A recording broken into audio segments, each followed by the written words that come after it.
Sorry 16 अध्याय उसके 7, तो भी मैं तुमसे सच कहता हूं कि मेरा जाना तुम्हारे लिए अच्छा है, क्योंकि यदि मैं ना जाऊं तो वह सहायक तुम्हारे पास नहीं आएगा, परंतु यदि मैं जाऊंगा तो उसे तुम्हारे पास भेजूंगा।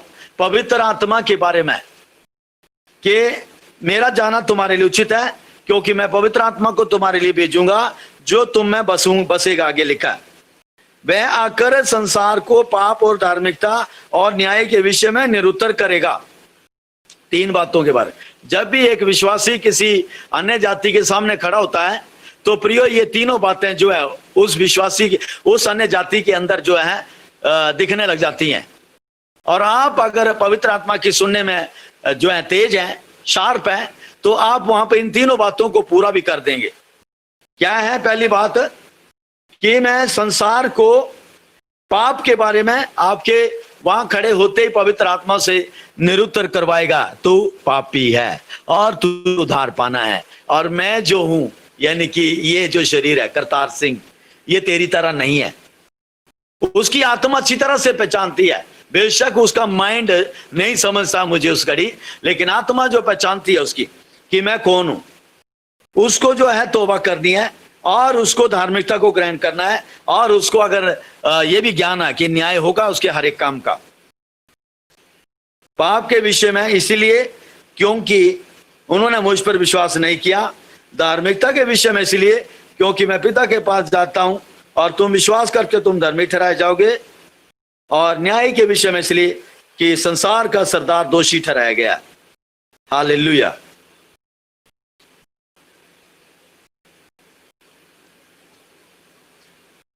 Amen. Let's go back. 2 कुरिन्थियों 6 अध्याय उसकी 16 आयत में लिखा है, मैं तुम में बसूंगा और उनमें चला फिरा करूंगा और मैं उनका परमेश्वर होगा और वे मेरे लोग होंगे।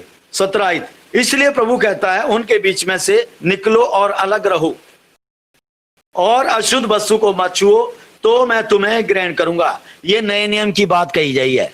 अगर तुम ऐसे लोगों के साथ बैठ रहे हैं जो पाप कर रहे हैं, ऐसे लोगों के साथ संगति कर रहे हैं जो झूठ बोल रहे हैं, ऐसे लोगों के साथ तुम संगति कर रहे हैं जो नशे पत्ते गंदे काम कर रहे हैं, गाली गलौज कर रहे हैं, और वो जिनका जो जीवन पाप में, शरीर में, संसारिक बातों में ज्यादा चल रहा है, अगर आप उनके साथ संगति कर रहे हैं प्रियो, तो आप उनके पापों में भागी हो रहे हैं। अगर आप उन्हें वार्निंग नहीं दे रहे हैं, अगर उन्हें चेतावनी नहीं दे रहे हैं, तो आप उनके पापों में भागी हो रहे हैं। अगर आप खामोश हैं वहां पर, आप उनके पापों में भागी हो रहे हैं। कोई कह रहा है अभी इसी घड़ी, तो कह रहा है अगर आपके घर में ही हो तो ऐसा व्यक्ति, तो क्या मैं उसके साथ नहीं उठूं, क्या मैं उसके साथ नहीं बैठूं? यस, वो आपका मेंबर है, लेकिन अगर वो पाप कर रहा है, गलत काम कर रहा है, परमेश्वर के वचन के विरोध में आपके सामने काम कर रहा है, आप उसे जो है जैसे जब वो आपके सामने ऐसी कोई बात या काम करता है, उसी घड़ी उसे चेतावनी दे दो कि ये काम गलत है और इसके परिणाम गलत होने हैं। बोल दो उसे, चाहे वो आपका बेटा बेटी, बहू है या सास है, ससुर है, चाहे आपका पति है, चाहे पत्नी है, कोई भी आपका घर का मेंबर है, जो ब्लड फैमिली आपकी। अगर कोई ऐसे हैं जो इस आयत के अंदर आ रहे हैं और वो गलतियां कर रहे हैं, यहां बाइबल कहती है कि उनके बीच में से निकलो, तो मैं ये तो यहां पर ये ना सोचे कि उनमें से तुम अलग हो जाओ या तुम उनको निकाल दो, नहीं। यहां पर उनके बीच में निकलने का मतलब है कि वो आपके घर के मेंबर हैं और आपका जो टारगेट रहेगा, प्रियो लक्ष्य यही होगा कि ये भी उधार पाए।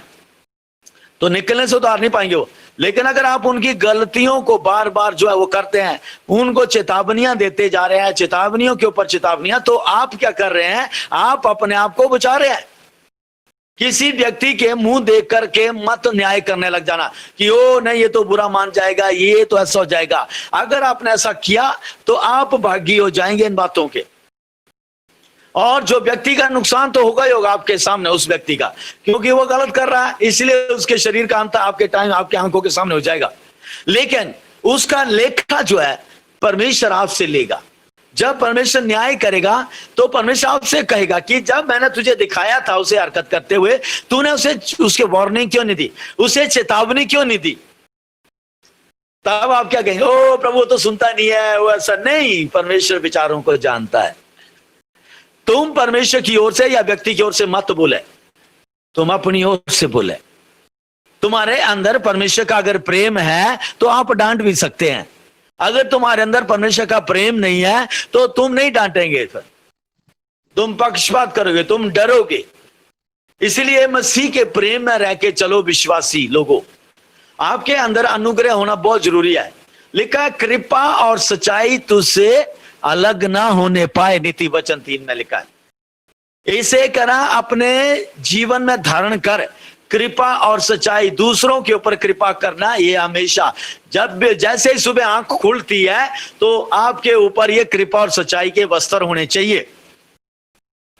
से आमेन।